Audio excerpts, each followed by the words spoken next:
ఇంకా అనేక మంది పేషెంట్లు వస్తున్నట్టుగా సమాచారం ఉంది. ఈ 15 మంది పేషెంట్లలో కూడా కొద్దిమంది క్రిటికల్గా ఉన్నట్టుగా వాళ్ళు చెప్తా ఉన్నారు. మొత్తం కిడ్నీస్ అన్ని కూడా ఖరాబ్ అయిపోయినాయని చెప్తా ఉన్నారు.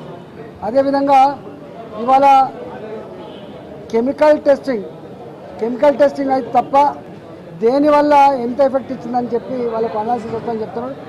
ఏది ఏమైనప్పటికీ కూడా కల్తీ కళ్ళు తాగి పెద్ద సంఖ్యలో ఇవాళ ఎఫెక్ట్ అయింది. అలా ముగ్గురు చనిపోయినట్టుగా చెప్తా ఉన్నారు.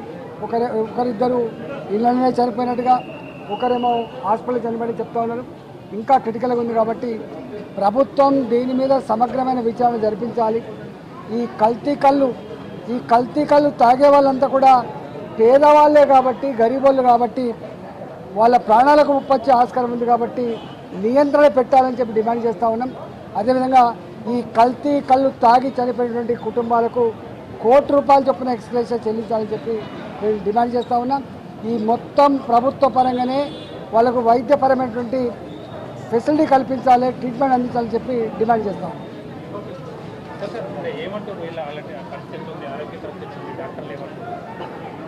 డాక్టర్లేమో అన్ని రిపోర్ట్స్ పంపించడం, రిపోర్ట్స్ రావాలని చెప్పి వాళ్ళు చెప్తా ఉన్నారు. కెమికల్ టెస్టింగ్ జరిగితే తప్ప పూర్తి వివరాలు రాలేదని చెప్పంటున్నారు. ఏది ఏమైనప్పుడు కొద్దిమంది కిడ్నీలు కంప్లీట్గా కొలాప్స్ అయిపోయినాయి, కొంతమంది పూర్తి స్థాయిలో అంటే కోలుకోలేని పరిస్థితులు కోమాలకు వెళ్ళిపోయారని చెప్తా ఉన్నారు. కాబట్టి కొంత సీరియస్ గంభీరమైన పరిస్థితి ఉంది. సార్, ఇప్పటి వరకు అధికారికంగా ఎవరు చనిపోయినట్లు ప్రకటించలేదు. చనిపోయారని వివరాలు ఏమన్నా వచ్చాయి? ముగ్గురు చనిపోయినట్టుగా వివరాలు వచ్చినాయి.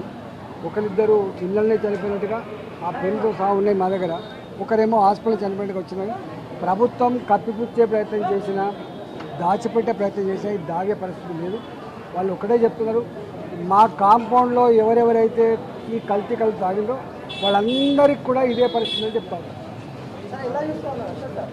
అంటే కళ్ళు వివాదం రోడ్ల సంగతి ట్యాగ్ చేస్తూ ఉన్నారు. దీని మీద ఎటువంటి చర్యలు తీసుకుంటే బాగుంటుంది? ఇష్యూ ఎక్కడ కూడా హైదరాబాద్లో మునుపట్లాగా తాడి చెట్లు ఎక్కి కళ్ళు తీసి తెచ్చేటువంటి పరిస్థితి లేదు. ఇక్కడ అంతా డైజోఫాము అదేదో కలిపి చేస్తూ ఉన్నారు. కానీ దాని మీద నియంత్రణ ఉండాల్సి వస్తుంది.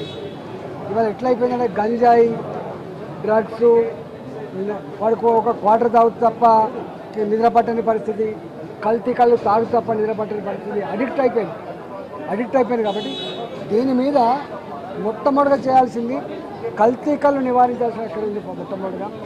రెండవది వీళ్ళకి రిహాబిలిటేషన్ క్యాంపులు పెట్టి మాన్పించాల్సి అక్కడ లేకపోతే